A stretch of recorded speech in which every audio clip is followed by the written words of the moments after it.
ሰላም ጤና ይስጥልን የተወደዳችሁና የተከበራችሁ የጣና ቴሌቪዥን አድማጭ ተመልካቾቻችን በያላችሁበት የዓለም ዳርቻ ክብሮታዊ ሰላምታችን ይድረስ ብለናል። እነሆ በሐምሌ 22 ቀን 2018 ዓ.ም የዕለቱን የጣና አጀንዳ ፕሮግራማችን ተጀምሯል። በዛሬው የሐምሌ 22 የጣና አጀንዳ ፕሮግራማችን የመነጋገሪያ ርዕሰ ጉዳይ አድርገን ይዘንላችሁ የቀረብነው የጽምዶ መሪዎች ለምን ጎንደር ላይ ኢላማ አደረጉ በሚለው ርዕስ እየተወያየን ቆይታ እናደርጋለን። ፕሮግራሙን ወደ እናንተ እያደረስን እኔ አማራ ሰፋና ባልደረባዬ ጋዜጠኛ ይርጋ አበበ አብረናችሁ ቆይታ እናደርጋለን። እስከ ፕሮግራማችን ፍጻሜ ድረስ አብራችሁ እንድትቆዩ በአክብሮት ጋበዝናችሁ። ይርጋ እንኳን ደህና መጣ። አማራ አመሰግናለሁ። እንኳን ደህና ቆየኸኝ። እንደምን ዋልክ?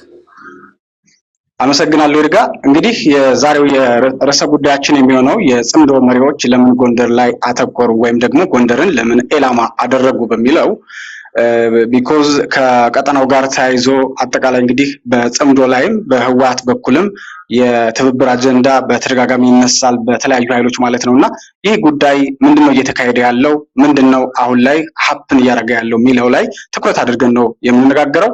እንግዲህ ይርጋ በሻዕቢያና በህወሓት የተቋቋመው ጽምዶ ከዚህ በፊት የህወሓት አመራሮችም እንደነገሩን ይህ ኃይል በህወሓት በኔ ፕሮጀክት ነው ሌሎቹን እንዲገቡ ያረኩት ሌሎቹን እንዲሳተፉበት ያረኩት ሌሎቹን ተባባሪ እንዲሆኑ ያደረኩት እኔ ነኝ ማለቱ ይታወቃልና ራማ ተብሎ በሚጠራ የሁለቱ ሀገራት ድንበር አካባቢ ነው ከአንድ ዓመት ተኩል በፊት እንደተቋቋመ የሚነገረውና ይህ ስብስብ ለአማራው በተለይም በጎንደር ቀጠና ምን ይዟል ምን አይነት ነገር ነው ይዞ እየመጣ ያለው የሚለው ላይ በዋናነት ትኩረት አድርገን እንነጋገራለን። ይርጋ ስብስቡ ጎንደርን የጦስ ዶሮ ማድረግ ተቀዳሚ ተግባሩ ነው።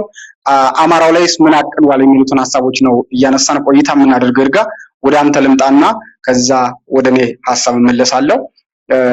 በጉዳዩ ላይ ለምን ኢላማ አደረገ የሚለው መነሻ ምክንያቱ ምንድነው የሚለውን ደግሞ ለመፍትሄዎቹ ደግሞ መልሰን እንነጋገራለን ማለት ነው። አመሰግናለሁ አማረ። እንግዲህ ዛሬ ትንሽ ለየት ያለ እንዲሁም ደግሞ ከእውነት ጋር ፊት ለፊት መጋፈጥ ምን እንደሆነ የሚያሳይ አጀንዳ ነው ይዘን የመጣ ነው። ይሄንን ኃይል ምን አይነት ኃይል እንደሆነ በዛው እየገለጽን እንሄዳለን ማለት ነው። እንግዲህ በመጀመሪያ ደረጃ የጽምዶ መሪዎች ጎንደርን ለምን ኢላማ አደረጉ የሚል ርዕስ ሲነሳ ከዚህ ጋር በተገናኘ የሚነሱ ነጥቦች አሉ። የመጀመሪያው መነሳት ያለበት ነጥብ የጽምዶ መሪዎች የሚባሉት እነማን ናቸው የሚለውን ነው። ቀደም ሲል አማረ አንተ ገልጸዋል። የህወሓት መሪዎች ራሳቸው እኛ በፈጠርነው የፖለቲካ አጀንዳ በፈጠርነው የፖለቲካ ምዕራፍ ውስጥ መጥተው ስንቅር ያሉት ሌሎቹ ናቸው። እኛ የጽምዶ ፈጣሪዎች ነን ያሉት። ሌሎቹን እኛ ምንድነው ነው ጠራን አዘጋጀንና ሀዲዱን ሰራንና እነሱ ሀዲዱ ውስጥ መጥተው የገቡልን ብለዋል። ስለዚህ የጽምዶ መሪዎች የሚባሉት ለኔ የመጀመሪያው መሪ የሚለው ቀደም ሲል አንተ የተናገርካቸው የህወሓትና የሻዕቢያ ሰዎችን የጽምዶ ዋና መሪ እንላቸዋለን። ሌላኞቹ የጽምዶ መሪዎች እነማን ናቸው የተባለ እንደሆነ የአማራ ፋኖን ለግል ፍላጎታቸው ለቡድናዊ ጥቅማቸውና ለፖለቲካ ዓላማቸው መጠቀሚያ ያደረጉ በውጭ ሀገር ያሉት በተለምዶ ቀደም ሲል ቲም ገዱ ይባል የነበረው ኦህዴድ ወደ ስልጣን ያመጣው ቡድን አሁን ደግሞ የገዱ ቡድን የሚባለው በውጭ ያለ ኃይል አለ። የነ ቀድሞ አማራ የለም አማራ የሚባል ህዝብ የለም ብለው መጽሐፍ ላይ መጽሔት ላይ ጽፈው የነበሩት ማነው ስሙ የሰማያዊ ፓርቲ ሊቀመንበርና አቶ ይልቃል ጌትነት የሚመራው ቡድን እነሱ የሚመሩት እንደዚህ ስብስብ በሙሉ ለኔ በህወሓትና ለህወሓት ድርጎ ለማክፈል ዝግጁ የሆነው ያ ቡድን በሙሉ የጽምዶ መሪ ነው እላለሁ። የጽምዶን መሪዎች ደግሞ በአገሪቱ የሚጠቀማቸው ኃይሎች አሉ። ይሄ ኃይል ከፋኖስ የተወሰነው ክፍል መጠቀም የተወሰኑ መሪዎችን መጠቀም ፋኖ አይደለም የፋኖ መሪዎች ነው። እዚህ ጋር መሰመር ያለበት ነገር ፋኖን ሊጠቀሙት አይችሉም። የፋኖ መሪዎችን ግን ይጠቀማሉ። እነዚህ ሰዎች ለምንድን ነው ጎንደር ላይ ኢላማ ማድረግ እየፈለጉት የሚለው ነው እንግዲህ መሰረታዊና ትልቁ ነጥባችን። እንግዲህ የመጀመሪያው ነገር እነዚህ ኃይሎች ባህሪያቸውን መጀመሪያ እናወቃቸው። ቀደም ሲል ተናግረናል። የጽምዶ መሪዎች ባሉት በዋናነት ህዋትና ሻዕቢያ የኤርትራ መንግስት ማለት ነው። በተለይም ደግሞ እኔ ነኝ ብሎ ቀርቦ የመጣው ህዋት ነው። እኔ ነኝ የጽምዶ ባለቤት ብሎ የመጣው እሱ ነው እና ማነው ጀኔራል ምግበይ ኃይሌ አክሱም ላይ በነበረው አንድ ፕሮግራም ላይ ሲናገር ያቀረበው አንድ ሀሳብ ነበረ። ከኤርትራ ጋር ያለንን ያደረሱብንን ግፍ ያለንን ቂም ረስተነው አይደለም፣ ነገር ግን ለዓላማችን እስከተባበሩ ድረስ ከነሱ ጋር እንሰራለን፣ እነሱ እንፈልጋቸዋለን ለዓላማችን ብሏል። እና እነዚህ ሰዎች ባህሪያቸውን ስንመለከት ተፈጥሯዊ ባህሪያቸው፣ አብሯቸው የቆየው ልምዳቸው፣ እንዲሁ ደግሞ የማይቋርጥ ፍላጎታቸውን ስናይ ጎንደር ላይ ኢላማ ማድረጋቸው የተለመደ ወይ ደግሞ የሚጠበቅ እንደሚሆን ግልጽ ነው። ምክንያቱም አንደኛ ቀጠናው ስትራቴጂክ የመውጫና የመግቢያ አካባቢ ነው። ይህ አካባቢ ማለት እንግዲህ ወደ ኤርትራ ለመግባትም የምትጠቀመው ያንን ቀጠና ነው። ወደ ሱዳን ለመግባትም ከሱዳን ለመውጣትም የምትጠቀመው ቀጠና ነው። እንዲሁም ደግሞ ምዕራባዊ ኢትዮጵያ የሚባለው ይሄ ጉሙዝን ጨምረ ከጎንደር ከወጣ በኋላ ጉሙዝን ጨምረ ወለጋ እንዲሁም ደግሞ ጋምቤላ ለመግባትም እስከ ኬንያ ጠረፍ ያለውን ቀጠና እስከ ደቡብ ሱዳን ያለውን ቀጠና የምትከታተልበት የምትገባበት የምትወጣበት ደግሞ ፈርታይል ቀጠና ነው። ስለሆነ ይሄ ስትራቴጂካል ቦታ በመሆኑ ምክንያት ጎንደርን በጣም ይፈልጉታል። ለምን ፈለጉት? ወደኋላ እንመለስበታለን። ከዛ ሌላኛው እንግዲህ ይሄ ቀጠና እንግዲህ እንደምታውቀው አማረ የካሽ ክሮፕን ጨምሮ በርካታ አምራች ምርቶች የሚገኙበት በተለይ ደግሞ ፈርታይል የሆነ ቀጠና ነው። የከርሰ ምድርም የገጸ ምድርም ጸጋና በረከት የታደለ ቀጠና ነው። በዚህ ቀጠና ላይ የውጭ ኃይሎች ፍላጎታቸው ከፍ ያለ ነው። የብልጽግና ደጋፊ ሀገራትን ጨምሮ የኢትዮጵያ ታሪካዊ ጠላቶች የሚባሉትም በሙሉ በጎንደርና ዙሪያው አልፋሽጋን ጨምረ አጠቃላይ ሁመራን እንዲሁም ደግሞ መላ ይሄ ጎንደር የሚባለውን ቀጠና በሙሉ ከላይ እስከታች ያለውን ቀጠና በተለይ ኮሪደሩን መስመር ማለት ነው በእጅጉ የሚፈልጉት ቀጠና ነው። የውጭ ኃይሎችን ፍላጎት እዛ አካባቢ ያንዣበበ ነው። ሌላኛው እንግዲህ ያው ደጋግመን እናገረዋለን። የጎንደር ቀጠና የፖለቲካ የስበት ማዕከል ነው። በኢትዮጵያ ፖለቲካ ላይ ለረጅም ዓመታት የቆየ ከ1855 በፈረንጆቹ ጀምሮ ወይ ደግሞ ከዛ በፊት በነበሩት ጨምሮ እንግዲህ ወደኋላ ከሄድን ብዙ እንሄዳለን። ነገር ግን በዘመናት ኢትዮጵያ የሚለው እንግዲህ ከታላቁ ንጉሥ አፄ ቴዎድሮስ ጀምሮ ያሉትን ዘመናት ስንቆጥራቸው የመጡ ጊዜ ስንቆጥራቸው የፖለቲካ የስበት ማዕከል ነው። በዚህ የፖለቲካ የስበት ማዕከል በሆነ ቀጠና ላይ ፍላጎትን ተፈጻሚ ማድረግ መቻል ማለት ኦልሞስት የመጨረሻ ግብህን ከ50% እና ከዛ በላይ አቺቭ እንዳደረግ ይቆጠራል። ስለዚህ ጎንደር ላይ ኢላማ አድርገህ የምትፈልገውን ነገር ማሳካት እዛ ላይ ማስፈጸም ከቻልክ ኦልሬዲ ወደ 4 ኪሎ የምታደርገውን ጉዞን በለው የአገር ግንጠላ ፕሮጀክትም ሊሆን ይችላል ወይም ደግሞ አገር ለመገንባትም ደግሞ በፖዚቲቭ ካየው ደግሞ ለመገንባት የምትለው ያንን ቀጠና ስትቆጣጠረው የምትዝበት ያለህ አቅም ከፍ ይላል። ባርጌኒንግ ፓወርን ከፍ ያደርገዋል። ምክንያቱም ቀደም ሲል እንደተናገርነው የፖለቲካ የስበት ማዕከል ስለሆነ ማለት ነው። ስለዚህ እዚህ ላይ ከፍተኛ የሆነ ርብርብ ማድረጋቸው የሚጠበቅ ነው። ሌላኛው ደግሞ ምንድነው የጽምዶ ፍላጎት አገር ማጽናት፣ ሰላምና መረጋጋትን መፍጠር፣ የህዝብ አንድነትን ማምጣት እንዲሁም ደግሞ ስርዓተ መንግስቱን ማኖር የብሔራዊ ጥቅምን ማስቀደም እንዳልሆነ የጎንደርን ጨምሮ ኢንታየር አማራ የሚባለው ህዝብ በደንብ ያውቀዋል። አሁን ችግሩ ምንድነው? በጎንደር ቀጠና ላይ ያለውን በተለይ ቀደም ሲል ከተናገርናቸው ነጥቦች ጋር ተነስተን በጎንደር ቀጠና ያለው ከላይ በኩል የደጋግመን እናገረው የነብር ግልገል የሆነው የተከዜ ዘብ የሚባለው ኃይል አለ። እንደምታውቀው በነገራችን ላይ የተከዜ ዘብን እዚህ ላይ ማንሳት እፈልጋለሁ። አማራ የተከዜ ዘብ መላው አማራ ቢቻል መላው ኢትዮጵያዊ ካልሆነ ግን መላው አማራ ሰራዊቱን እያዋጣ ልጆቹን እየላከ ተከዜ ዘብ ላይ ሰራዊቱ እንዲጠናከር ማድረግ ይኖርበታል ብዬ አምናለሁ እንደኔ። ምክንያቱም ኢትዮጵያ መጠበቅ ካለብን ያን ቀጠና መጠበቅ አለብን። ያንን ቀጠና ለመጠበቅ ደግሞ ግዴታ መጠበቂያው መንገዱ ፖለቲካ ሳይሆን ወታደራዊ ከሆነ የተከዜ ዘብን ማጠናከር የሁላችንም የአማራዎች ግዴታ ነው። ቢቻል እንደ ሀገር ብናስብ የመላው ኢትዮጵያውያን ግዴታ ነው ተከዜ ዘብ ማጠናከር ብዬ አምናለሁ። እና የተከዜ ዘብ የሚመራው ደግሞ በጠንካራ ልጆቹ በመሆኑ ሰራዊቱም ደግሞ ኮዚሶ የተደራጀ ነው። ስለዚህ የተከዜ ዘብ መኖሩ በአንድ በኩል ሌላ ስጋት ነው ለዚህ ለጽምዶ ለሚባለው ቡድን።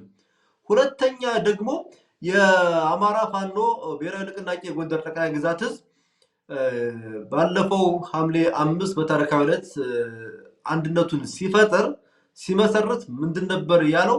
በአማራ ህዝብ ርስቶችና ማንነቶች ላይ ምንም አይነት እንጥፍጣፊ መደራደርና ማቅማማት እንደማያሳይ እርግጠኛነቱን አስረግጦ መናገሩ ነበር።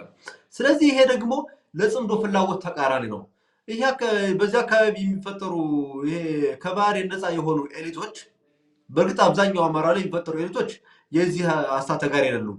ነገር ግን በተለየ ሁኔታ ደግሞ ይህንን አካባቢ ህወሓት አብዝቶ ስለሚፈልገው ጎንደርና አካባቢው ላይ የሚገኙትን ሰዋዊና ቁሳዊ ሀብቶችን በተመለከተ ተደጋጋሚ ጊዜ ጥቃት ሲፈጽምባቸው እናስታውሳለን። ለምሳሌ ስኳድ የሚል የውሸት ሰነድ ሰንዶ በቴሌቪዥን በመረጃ ቴሌቪዥን ሲያቀርቡት በመረጃ ቴሌቪዥን ደጋግሞ ሀመር እያደረጉ ያንን አካባቢ ህዝብ ሲያስቀጠቅጡት ነበር። ለምሳሌ ዛሬ ስኳድ ማለት ማን ነው ስትል ኢንታየር የአካባቢው ህዝብ እንደሆነ የጎንደር ህዝብ በሙሉ ስኳድ እያሉ እንደሚጠሩት የምታየው ርዕስ ነው። አንተ ፌስቡክ ላይ ጽፈህ ስኳድ ይለዋል፣ የሆነ ነገር ብለህ ስኳድ ይለዋል፣ የሆነ ነገር አድርገህ አንድ ሊስትሮ ጫማ እየጠረገ አዲስ አበባ ሊሆን ይችላል፣ ባህር ዳር ወይም ሳሙኤል የሆነ ነገር እያደረገ ስኳድ ይለዋል።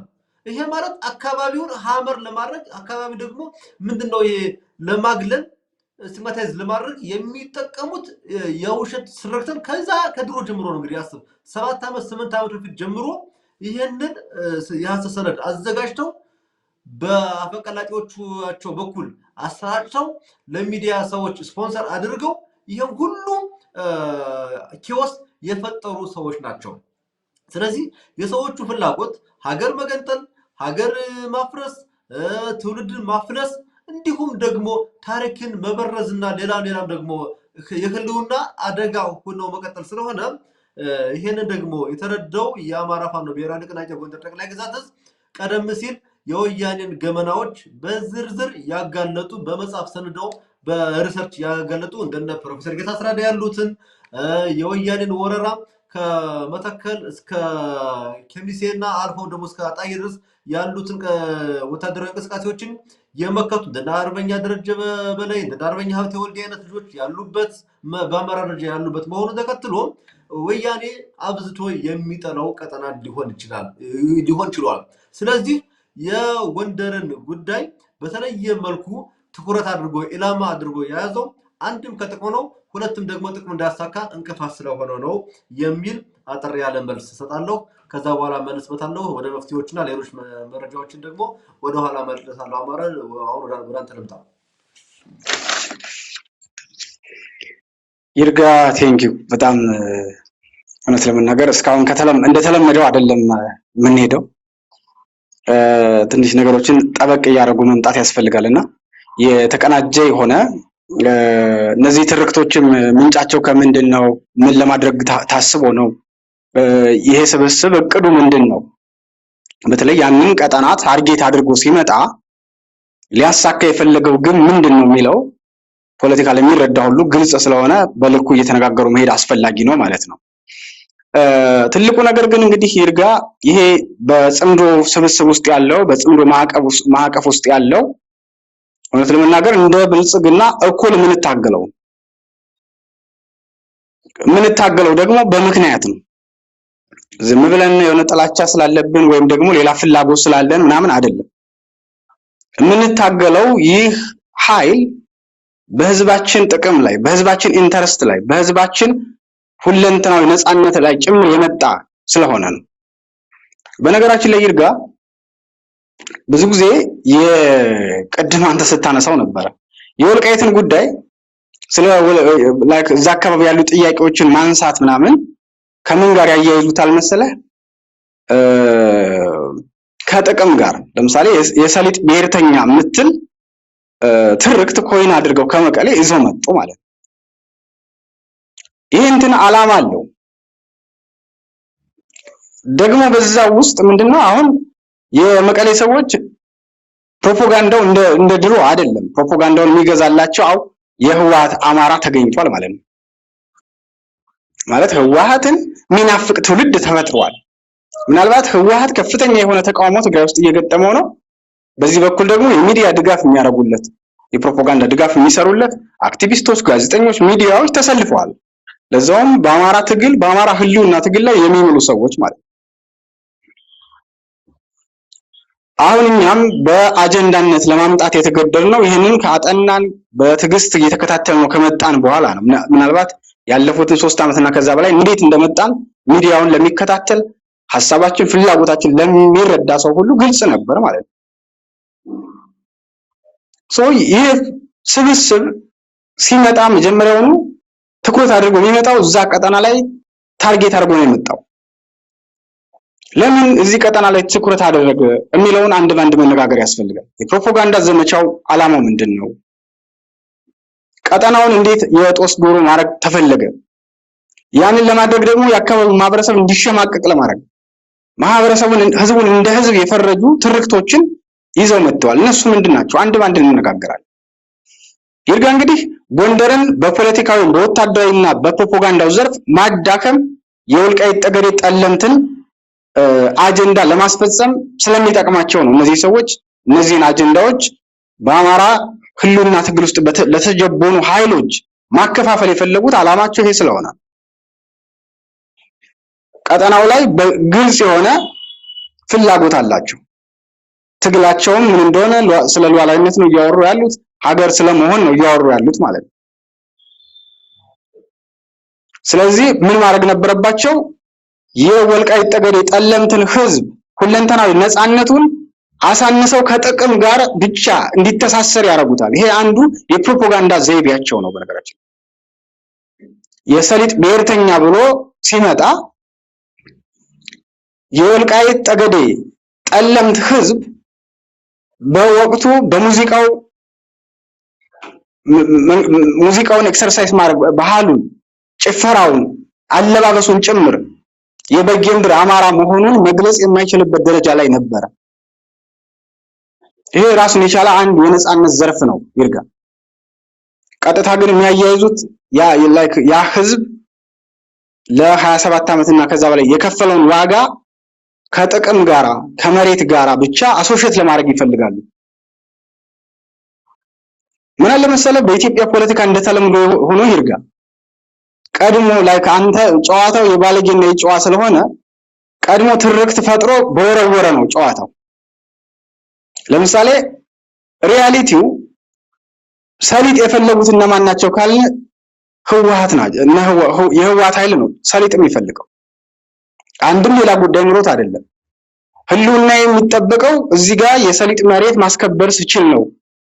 ሀገር ለመሆንም ከዛ በኋላ ሰስቴን ማድረግ ይችላልው። ህልውናን ሰርቫይቭ ለማድረግ ይሄንን መያዝ አለብኝ ብሎ የመጣው የጥቅም ፍላጎት ያለው ይሄ ኃይል ነው። የወልቃይት ጠገዴ ጠለምት ህዝብማ ይዞት ያለው ምንድነው? ያለበት ርስቱ ላይ ነው ያለው። ማለት ጥያቄው ከፍ ያለ ነው። ከዛ ውጭ ግን የወልቃይት ጠገዴ ጠለምት ጉዳይ ደግሞ እንዲህ ዝም ብሎ አንዳንዶቹ አሳንሰው እንደሚያዩት አይደለም። ለምሳሌ ለምንድነው ማሳነስ የተፈለገው? አንዳንዶች እኮ በትግሉ ስም እኮ ለብጣሽ መሬት ብለን እንትን አንልም ምናምን የሚሉ ነገሮችን ያለማመዱ መጥተዋል። ዓላማው ይሄ የህወሓት ሰዎችን ማስደሰት ነው፣ የነሱን ግን ማሳካት ነው። በዛ ውስጥ ደግሞ የግል ፍላጎታቸውን አችም ማድረግ ነው የመጨረሻ ጎላቸው ማለት ነው። እና ይህንን በግልጽ ማየት ያስፈልጋል። ይህ እንግዲህ አጠቃላይ ምኞታቸው እንዲሳካ ጎንደርን የዘመቻ ሰለባ አድርገዋል። በዚህ መሰረት ከመቀሌ የተላኩት ቃላቶችን ትርክቶችን እንዳለ ማንሳት ያስፈልጋል። ይርጋ የመጀመሪያው ይርጋ የሰሊጥ ብሔርተኛ የምትለዋ ቃል በተደጋጋሚ የምትነሳ ናት። ይችን እንትን ምናልባት ከፍ አድርገዋት እነ ጀዋርም ጭምር እንዲጋሯት አድርገዋል። ያ ማለት ምንድነው? በተደጋጋሚ ተናገሩ የሚመልስላቸው ስለሌለ የሰሊጥ ብሔርተኛ የምትል ቃል በቀጥታ በዚህ ልክ የጽምዱ አቀንቃኞች ይዘዋት መጥተዋል ማለት ነው። የሰሊጥ ብሔርተኛው ግን ማን እንደሆነ መታወቅ መቻል አለበት። ህወሓቶች ወልቃይት እንገባለን ሲሉ የገነት በር በወልቃይት በኩል ስለሆነ አይደለም። ገነት መግቢያቸው በወልቃይት በኩል ስለሆነ አይደለም። ጥቅማቸውን ለማስከበር እዚህ ጋር የሰሊጥ ቅድም እንዳልከው አንተ በርካታ ጥቅማ ጥቅሞች ያለበት አካባቢ ስለሆነ አካባቢውን ትኩረት አድርገውበታል። እነሱ ብቻ አይደሉም። በነገራችን የበርካታ የውጭ ኃይሎች ጭምር ኢንተረስት አለ እዚህ ቀጠና ላይ። ጎንደርን ሰለባ ሲያደርግ ይሄ ቡድን ወታደራዊ መልክዓ ምድሩ ለወታደራዊ ጠቀሜታ በጣም የሰጠ ነው። በርካታ ጦርነቶች የተደረጉበት አካባቢ ነው። የምስራቅ አፍሪካ ትልቅ የሆነ አቅም ያለው ቦታ ነው። የስበት ማዕከል ነው። ቅድም እንዳልከው ሀገር ለማጽናትም ጭምር ያንን ተጠቅመው አባቶቻችን ብዙ ታምር ሰርተውበታል ማለት ነው። እሱ አንዱ የሚጠቀሙት ነው። ሌላኛው ምን ይላሉ? የአምቻ ፖለቲካ የሚል ነገር በተደጋጋሚ ያነሳሉ። የሆነ ሰውና የሆነች ሴት ሊጋቡ የሚችሉት በሆነ አጋጣሚ ነው። ይሄ ለጎንደር ህዝብ ቢግ ዲሉ አይደለም አይደል? ከዛ ግን የሆነ እንትን አካባቢውን እንዲሸማቀቅ በአካባቢው ህዝብ ጥቅም ላይ ለመምጣት ይችን ቃል መጠቀም ነበረባቸው ማለት። በቀጥታ ከመቀሌ ሰዎች የተሰጠቻቸውን ይችን ፕሮፓጋንዳ የሚያሰራጩ አማራዎች ተፈጥረዋል ማለት ነው። ሌላው ቅድም ያልከው ስኳድ የሚለው ቃል ነው። በነገራችን ላይ ይሄ ስኳድ የሚለው ጭምር የዚህ ቡድን በፕሮጀክት ደረጃ ተቀርጾ የመጣ እንትን ነው። ጎንደሬውን ተሳዳጅ እንዲሆን የጎንደር አማራ በሄደበት ሁሉ በነፃነት እንዳይንቀሳቀስ ለማድረግ እንደዚህ እያደረጉ ማሸማቀቅ ነበረባቸው። ምናልባት እኮ ይህንን ትርክት ቀድሞ የሸጡት በነገራችን ላይ አንዳንዶቹ ወንጀላቸው ጭምር እንዳይገለጥ ለማድረግ ነው። ለምሳሌ ይሄ የወንጀል ኢንተርፕራይዝ የሆነ ስብስብ ምን ማድረግ ነበረበት? ለበደለው አካል ቀድሞ ምን ማድረግ አለበት? ትርክት ፈጥሮ መወርወር ነበረበት ማለት ነው። አሁን ይህንን ሚዲያ ላይ ሽጠውት በደንብ በፕሮጀክት ደረጃ ቀርጸው እያሰራጩት ይገኛሉ ማለት ነው። የዝናሽ ሚልሻ የሚል ነገር በተደጋጋሚ ይናገራሉ። እንግዲህ ምንም ቄስም ሁን የትግሉን ደግፍም ትግሉን አትደግፍም ሁሉም ሰው ይችን የስኳድ የምትለውን ቃል በቃ ወጣ ያለ ሞጋች የሆነ ሀሳብ ማምጣት ስትጀምር ይሰጣል። አላማው ይሄ ነው። ለማንም ሰው የሚለይ ነገር አይደለም። በነገራችን ሁሉም ሰው በእነዚህ ቃላቶች በእነዚህ ትርክቶች ይጠራል። በቃ አሜን አሜን የምትል ሰው ካልሆንክ እነዚህን ቃላቶች ይለጥፉልሃል ማለት ነው። ሌላው ይርጋ በጣም በቅርቡ እየተቀነቀነ ያለ አንድ የተከዜ ዘመን እንደ ሚሊሻ የመቁጠር ፍላጎት ማለት ነው። ለምሳሌ የወልቃይትን አስተዳደር በልዩነት ማዕከላዊ ጎንደር፣ ደቡብ ጎንደር፣ ምዕራብ ጎንደር፣ ሰሜን ጎንደር፣ ምስራቅ ጎጃም፣ ምዕራብ ጎጃም፣ ሰሜን ወሎ፣ ደቡብ ወሎ ምናምን ካሉት የብልጽግና የባዲን ብልጽግና በተለየ ሁኔታ እዚህ ቦታ ላይ ለምን ትኩረት አደረጉ? እነዚህ ሰዎች አጠገባቸው እኮ በኪሎ ሜትር ደረጃ ተራርቀው ከጠላት ጋር ተፋጠው ነው ያሉት። ብልጽግና ከሚባል ጠላት ጋር ከባዲን ሚሊሻ ከባዲን ጥምር ጦር ጋር ተፋጠው ነው ያሉት። በተደጋጋሚ ጊዜ ግን አሁን በፋኖ ውስጥ ራሱ ያሉ ሰዎች አሉ፣ የዚሁ የህወሓት የዚሁ የጽምዱ አቀንቃኞች ማለት ነው። በተደጋጋሚ የሚያነሱት የተከዜ ዘብን እንደ ሚሊሻ የመቁጠርና ያንን ቀጠና ደግሞ በቃ የስጋት ቀጠና አድርጎ የማየት ነገር ማለት ነው። አንድ ነገር ግልጽ መሆን ያለበት ይርጋ፣ የተከዜ ዘብ ዓላማው ሚሽኑ አንድና አንድ ብቻ ነው። እሱም ለዘመናት ያለፈበትን ህዝቡ ያለፈበትን የመከራና የሰቆቃ ዘመን እንዲያበቃ ያ መከራ አስተምሯቸው ተደራጅተው ጠንክረው ወጥተው ቀጠናቸውን የብረት አጥር ሆነው እያስከበሩ ያሉ ዘኦንሊ አንድ ብቻ ሚና ያላቸው ኃይሎች ናቸው። ለምሳሌ የተከዜ ዘብ ይርጋ አንድን ቀጠና ላይ ኃይል አምጥቶ በፋኖ ፋኖ በሚያደርገው የአማራ ህዝብ የህልውና ትግል በሚያደርገው ተሳትፎ ውስጥ ለፋኖ መሰናክል ሆኖ አታገኙም። አንድ እንኳን የተቆጠረ በሆነ ግንባር መጥቶ ውጊያ ከፈተ የሚል ነገር ቢኖር የምትቃወምበት ምክንያት አለ ማለት ነው። ይህ ኃይል እዛ ሆኖ ድንበሩን ስላስጠበቀ ከዚህ በፊት ግፍ ተፈጽሞብኛል እንደ እስራኤላውያንን እኮ ያጠነከራቸው እኮ ግፍ እኮ ነው ይርጋ የተፈጸመባቸው ግፍ ነው የጽዮናዊነትን እንዲያቀነቅኑና ጠንክረው እንዲወጡ ያደርጋቸው ማለት ነው። ቁጥራቸው አይደለም እኮ ታምር የፈጠረው ይርጋ ግፍ ግን እስራኤልን እንዴት አድርጎ እንደሰራት አይተናል። ያቋቋማቸው ሚናቸው የእስራኤላውያን ላይክ የተፈጸመባቸው ግፍ ስለነበረ እንደዚህ አይነት ግፍ ድጋሚ እንዳይፈጸምባቸው ነው የሚሰሩት ማለት ነው። የተከዜ ዘብንም ካየነው ሚናው ይሄ ነው። ምናልባት ሌላው ሰው እንደ ጥቅል እንዳማራ የወል ጥቃት ምናምን ስርዓታዊ የሆነ መዋቅራዊ የሆነ ጥቃቱ ሲፈጸምብን ተመሳሳይ ጥቃት ደርሶን ሊሆን ይችላል። ወልቃይት ጠገዴ ጠለምት ላይ ግን የተፈጸመው ሰቆቃ በቀላሉ የምናየው አይደለም። ይገርም በሙዚቃቸው እንኳን ኤክሰርሳይዝ ማድረግ እንዳይችሉ የካልቸራል ጂኖሳይድ በብዙ መንገድ ነው የተፈጸመባቸው ማለት ነው። እና ከዛ ሁሉ አልፈው የመጡ ሰዎች መሆናቸው መታወቅ መቻል አለበት ለማለት ነው። ይሄንን በልኩ መነጋገር ያስፈልጋል። ይቺ እንደ ተከዘዘብን እንደ ሚሊሻ የምትለው ነገር ላይ በጣም ሊሰመርበት ይገባል። የተከዘዘብ ሚሊሻ ራሱን መከራ የወለደው በየትኛውም መንገድ ስትራቴጂካል ታክቲካል የሆነ ድጋፍ ለማግኘት ምናምን የትኛውንም ኮንቪንስም ኮንፊውዝ ማርጎ የሚጠቀመው የፖለቲካ አካሄዱ ሊኖር ይችላል። ከዛ ውጭ ግን የተከዘዘብ ፍላጎት የፋኖን ትግል ቅርቃር ውስጥ የሚከት ወይም በስጋትነት የሚታይ አይደለም። ስጋት የሚሆነው ለህወሓት ብቻ ነው። የህወሓትን ስጋት ሊሆን ይችላል ያሉትን ኃይል በፕሮፓጋንዳ የማሸማቀቅ በጠላትነት ከሁሉም በላይ ከፍ አድርጎ የመተረክ አይነት ፍላጎት በሰፊው ይታያል። ይሄ ምንጩ መቀሌ መሆኑን በቁርጥ ሊነገራቸው ይገባል።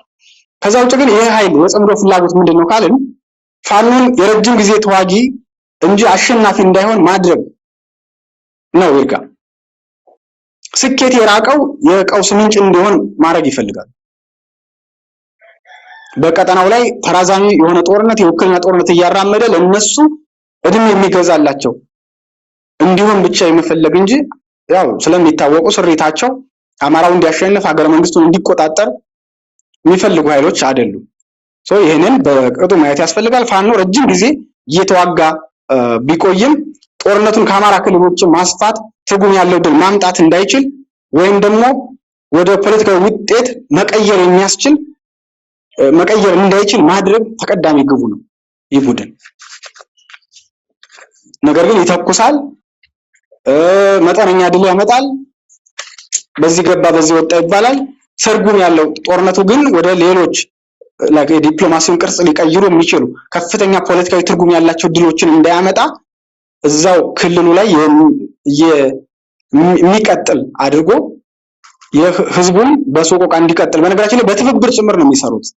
በዚህ በኩል ብልጽግናው ተራዛሚ ጦርነት ውስጥ አማራው እንዲገባ ይፈልጋል፣ እቅዱ ነው። የአማራ ጦርነት እንዲቋጭ አይፈልግም። ቢኮዝ ሲገባም ጭምር ምክንያት የለውም። ጦርነት ውስጥ በአማራ ላይ ጦርነት ለመክፈት ይሄ ተብሎ ወደ ጦርነት ሊያስገባ የሚችል ምክንያት አልነበረውም። ቢኮዝ አማራ ፍትሃዊ ጥያቄ ነበር የነበረው። አታሳደኝ፣ አትግደለኝ፣ በነፃነት የመንቀሳቀስ መብቴን አክብርልኝ ብሎ በሰላማዊ መንገድ ጠየቀው። በሰላማዊ መንገድ የጠየቀን አማራ ግን ጦር በአየር ኃይል በሜካናይዝድ እና በእግረኛ የታገዘ ጦርነት ከፈተበት ማለት ነው። ይሄ ነው የሆነው። ስለ ትብብሩ ህወሓት ግልጽ የሆነ አቋሙን አስቀምጧል። ቢኮዝ ትብብሩ የረጅም ጊዜ ወይም ስትራቴጂካዊ ዓላማን እንደሌለው ገልጿል በህወሓት በኩል። ቢኮዝ ህወሓት ሀገር መሆን ነው የሚፈልገው፣ በግልጽ እየነገረን ነው። ስለ ሉዓላዊነት በጠላቶች የተያዘ ግዛት አለ፣ እሱን ማስመለስ እፈልጋለሁ ነው እያለ ያለው። ለዚህ ደግሞ የሚተባበሩኝ ኃይሎች አሉ። ፋኖን ጁኒየር ፓርትነር አድርጎ መቀጠል እየፈለገ ነው። ለዚህ ተባባሪ ትሆናለህ ወይስ ደግሞ ሚናን ትለያለህ ነው ጨዋታው። ከዚህ ጋር ተያይዞ ከህወሓት ውጭ ያሉ ተባባሪዎች ከህወሓት ጋር ያላቸውን ግንኙነት ለማስረዳት ጭምር ጫና ውስጥ ያሉ ይመስላል። አይታቸው ከሆነ የሆነ አንዳንዶቹ ቋንቋቸው ጭምር እየተደበላለቀ ታያለ። ቢኮዝ የሚሉት ነገር ተደጋጋሚ የሆነ ተሰለቸ ምናምንና የተለመደው ማደናገሪያቸው ውስጥም አንዱ አሁን ጊዜው አይደለም የሚል ነው። ለምሳሌ በጽምዶ ውስጥ ያሉ ልዩነት ሲነሳ ጥያቄ የሚያነሳ ሲመጣ ምን ይላሉ? አሁን ጊዜው አይደለም፣ አሁን ትኩረታችን በጋራ ጠላት ላይ ትኩረት ማድረግ ነው፣ እሱን መጣል ነው ይሏል።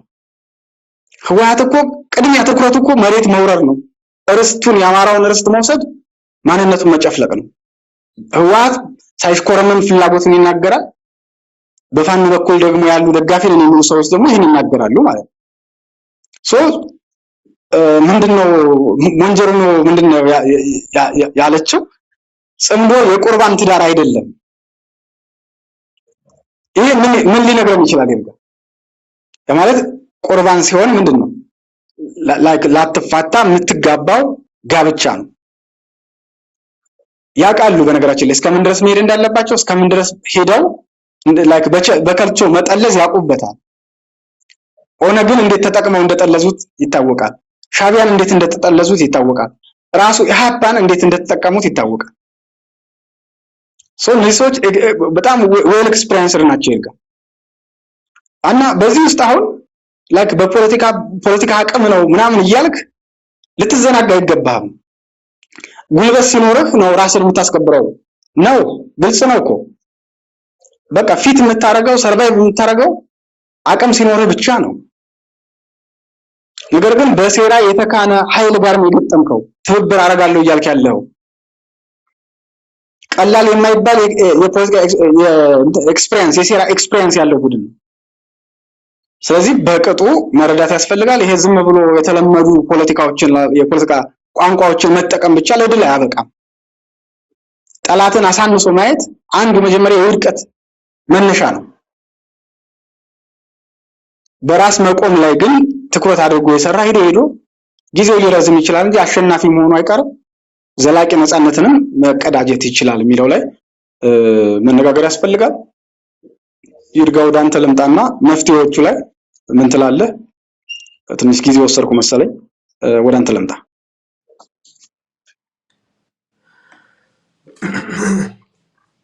አመሰግናለሁ አማረ። በጣም ሰፋ ያሉ መሰረታዊ ነጥቦችን ነው እንግዲህ በግልጽ ያነሳቸው። መጀመሪያ ላይ ሀሳብን ስጀምር ስናገር እንደነበረው ላስታውስና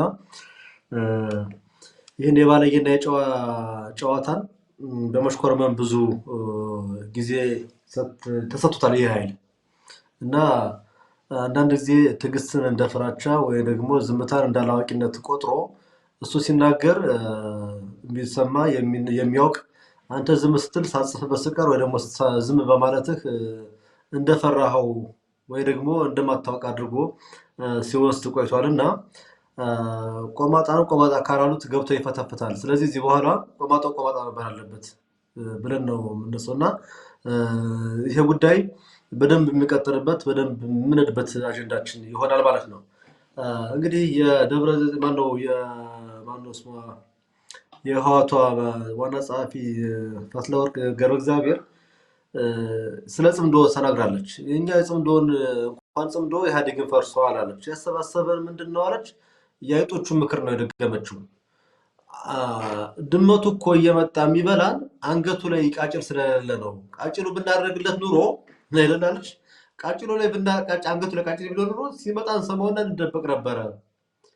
እሱስ ልክ ናቸው፣ ግን ድመቱ አንገት ላይ ማን ቃጭሉን ያርገዋል? ስለዚህ ህወሓት እንዲኖር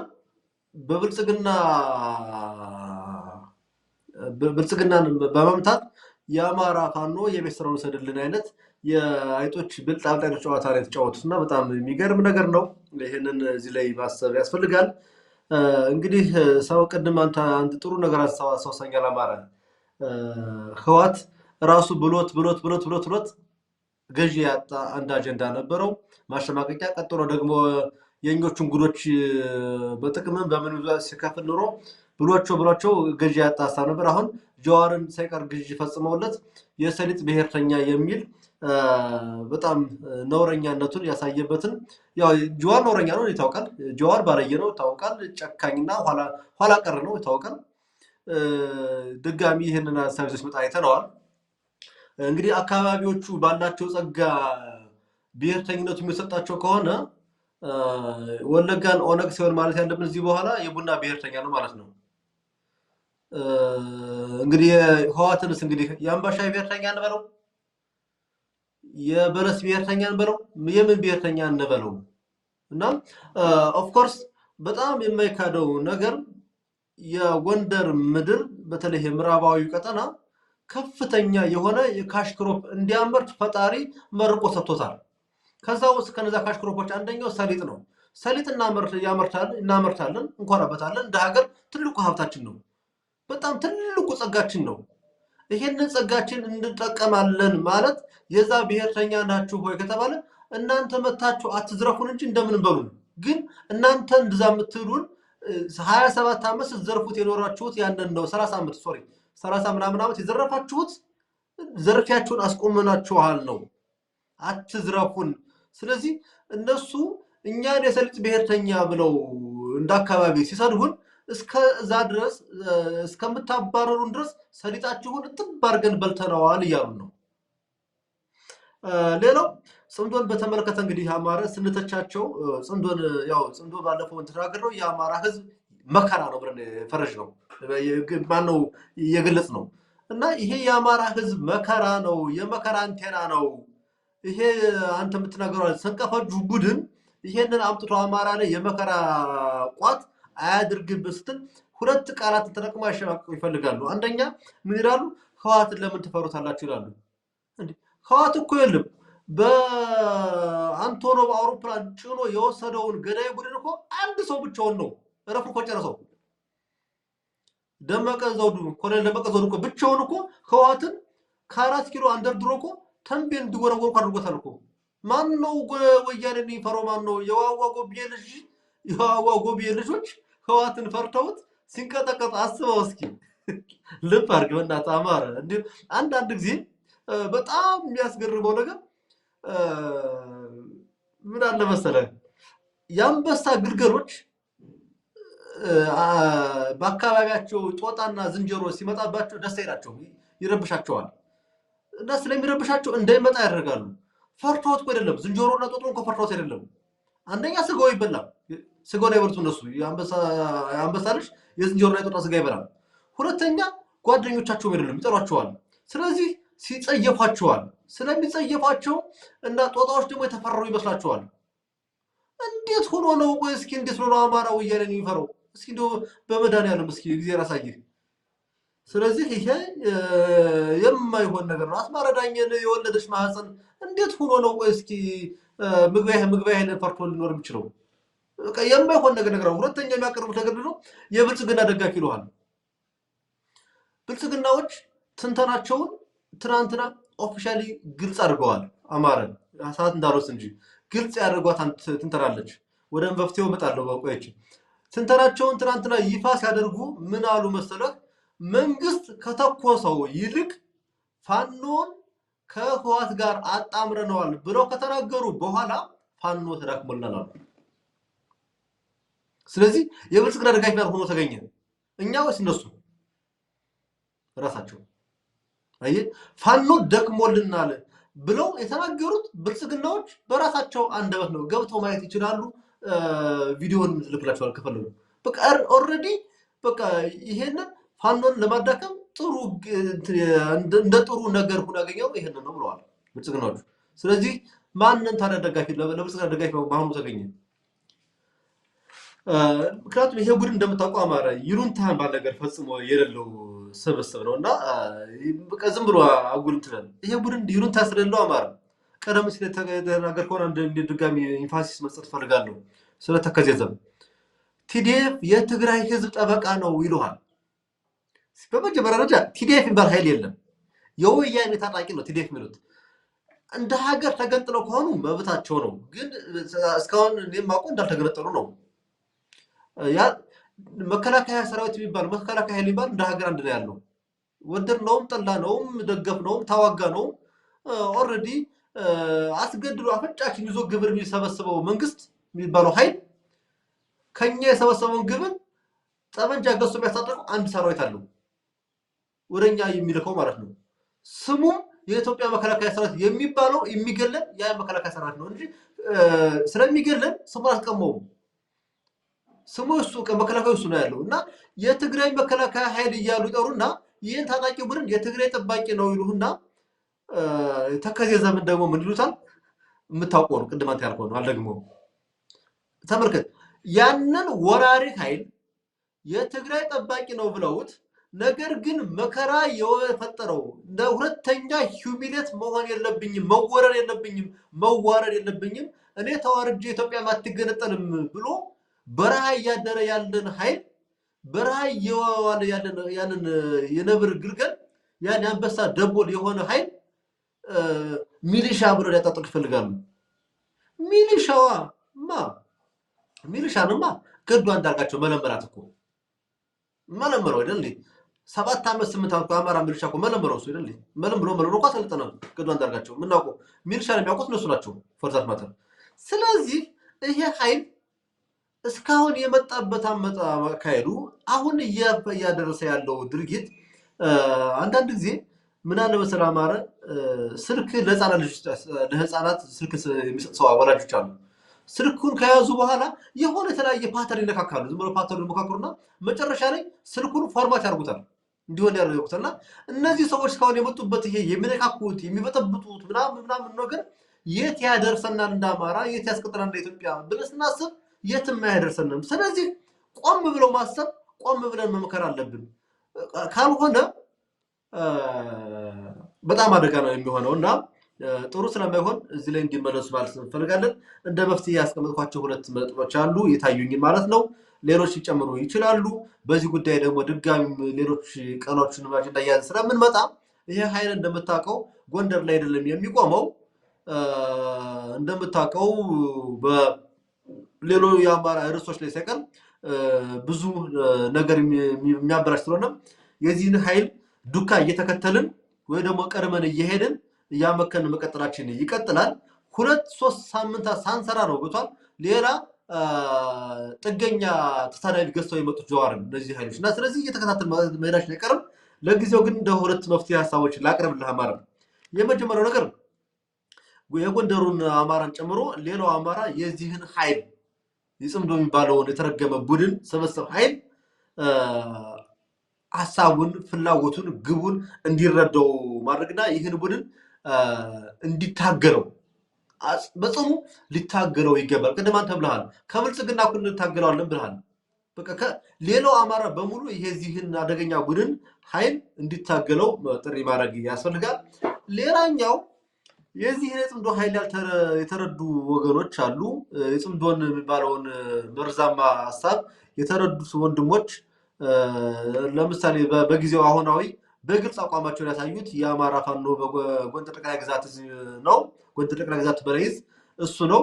ይሄ እንግዲህ የጎንደሩ ኤሊትን በለው የጎንደሩ ፋኖ አጠቃላይ በዚህ ጉዳይ ላይ የወያኔን እቅድ የጽምዶን ዓላማ የተረዱ ኃይሎች ውስጣዊ አንድነትን እንደ ጎንደር እንደ አማራ እንደ ኢትዮጵያ አንድ ማድረግና ማጠናከር ግዴታ ነው። ይሄንን አንድ በማድረግ ማጠናከር ለምሳሌ ከወያኔ ጋር አንሰራም ለርሶቻችን እንሞታለን ብሎ የጎንደር ጠቅላይ ግዛት በላይዝ መግለጫ ሲያወጣ ይሄንን ተቃውሞ ከዛ ከጎን አካባቢ የሚልከሰከስ አንድ ጎረምሳ ጥቂት ሰዎች ሰብስበው እኮ የሚሰቀጥጥ አቋም ብሎ ተናግሯል። የለም እንደዚህ አይነት እንትኖች አሉ።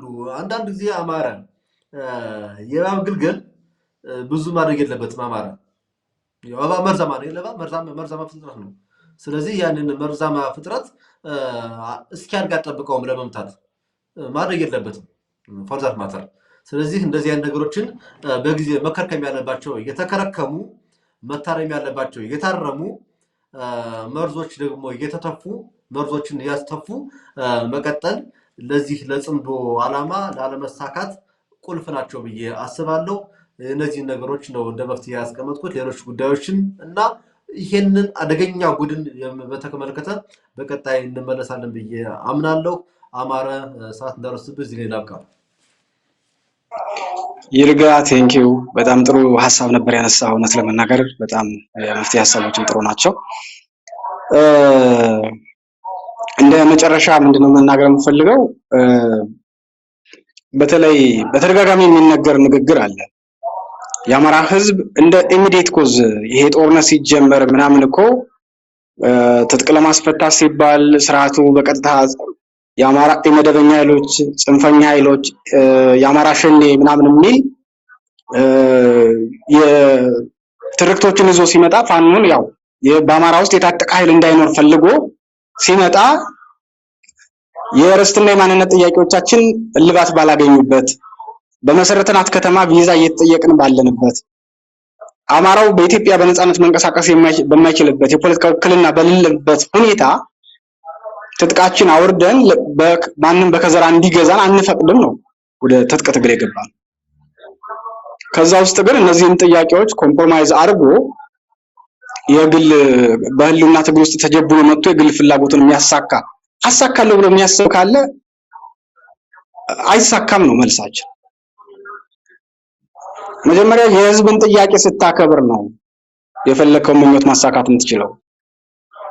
የተቆጠሩ የተቀደሱ ክቡር የሆኑ የህዝብ ጥያቄዎችን አንግበህ ስትሄድ ስኬት ሁሉ መንገድ ሁሉ ስኬታማ ይሆንልሃል። ከዛ ውጭ ግን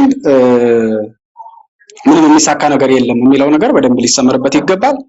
በተደጋጋሚ የሚያነሱት ነገር አለ እንዳልከው ወልቃይት ጋር ተያይዞ ለምሳሌ እኮ ህወሓት እኮ ብልጽግናን መታገል ይችላል። ለምሳሌ ታገል አትታገል ምናምን እኛ እንደዚህ አይነት እንትን ውስጥ የለንበት። ህወሓት ግን ይዞት የመጣው ፕሮፓጋንዳ ቅኝቱ ልክ አይደለም። ጨዋታው በራሱ መንገድ ምናምን ከብልጽግና ጋራ ሜዳ ፈልጎ የጦርነት ሜዳ ፈልጎ መግጠም መብታቸው። ህዝባችን ግን የጦስ ዶሮ አድርገው በውክልና ጦርነቱን ወጥቶ አምጥቶ በአማራው ህዝብ ላይ ግን ማድረግ አይችሉም። ጨዋታ ሲቀጥል ደግሞ ራሱ ጦርነቱ መጀመሪያ ዓላማውን በደንብ ማለት እነሱ እኮ ግልጽ አድርገው ነው የመጡት። ዓላማው የኛን ህዝብ የሆነ ነገር መውሰድ ነው። ያንን ለማድረግ የግድ የጦርነት ሜዳውን እኛ ቀጠና ላይ ማድረግ አትችልም። ይሄንን መንቃት ያስፈልጋል። ቀጠናው ላይ በደንብ መስራት ያስፈልጋል። የቀጠናው ፋኖ አቋሙን አሳውቋል። ከዛ በኋላ ብዙ ነገሮች የተቀያየሩ ነገሮች አሉ። ጀዋርን ጨምሮ ሌሎች የፕሮፓጋንዳ አቅም ያሏቸውን ሰዎች በሙሉ ሊገዙ ይችላሉ። ነባራዊ ሁኔታውን ግን አይቀይሩትም ነው። የሰሊጥ ብሔርተኛ ስላልክ ስኳድ ስላልክ ተሰባስበው ምናምን እንደዚህ አይነት ስም ስለሰጡ ብቻ ሊፈጥሩት የሚችሉት ነገር የለም። በቃ አቅም መፍጠር ያስፈልጋል። ጠንካራ አቅም አለው። የፖለቲካዊ ስበት ማዕከል ነው ቀጠናው። ጠንካራ ተዋጊ አለው። መልካም ምድር የሰጠ ነው ምናምን ያንን ሁሉ ወደ እድል እንቀይረዋለን። እዛ ላይ በደንብ መስራት ያስፈልጋል። የተከዜ ዘብ ላይም የወልቃይት አስተዳደርንም በተለየ ሁኔታ ለመምታት የተፈለገበት ዓላማው ለህወሓት የተመቸ እንዲሆን ማድረግ ነው። ለምሳሌ እስካሁን ድረስ እኮ የኮሎኔል ደመቀን ወይም ደግሞ ብዙ በባዲን ውስጥ ካየነው በብልጽግና ውስጥ ምናምን ብዙ ተሿሚዎች አሉ። በነገራችን ላይ በአማራው በኩል ካየነው ከነዚያ ሰዎች በላይ ታርጌት አድርገው የሚመጡት እዛ ላይ ነው። ይህ ዓላማ ደግሞ ለምን የብረት አጥር ሆነው ምኞታችን እንዳናሳካ ከለከሉን ስለሆነ የትግላቸው መነሻ ስለሆነ እነዛን ሰዎች ለማስደሰት የመቀሌ ሰዎች ጀግና ጎበዝ እንዲሏቸው የግድ ምን ማድረግ አለባቸው? ፖለቲካቸውን የፖለቲካ ሀሁ ያፍ መፍቻቸውን በሙሉ ወልቃይት ላይ ማድረግ አለባቸው። ተከዜ ዘም ላይ ማድረግ አለባቸው። በተለይ በጎንደር ቀጠና ይህንን ሐሳብ እያራመደ ያለ ሰው ካለ ከድርጊቱ ይቆጠብ፣ የብዙሃኑን ድምጽ ይስማ፣ መናበብ አለበት የሚል ሐሳብ የመጨረሻ ማስቀመጥ ፈልጋለሁ። ሌላውን ግን አጀንዳውን እያሰፋ ነው ስለምንመጣ እንቀጥልበታለን። ይርጋ ለነበረን ቆይታ ከልብ አመሰግናለሁ። ይርጋ ክብር ይስጥልኝ። አድማጭ ተመልካቾቻችንም ምርጫችሁ አድርጋችሁ ስለምትከታተሉን ከልብ እናመሰግናለን። ለዛሬው ተሰናበትናችሁ። ጤና ይስጥልን።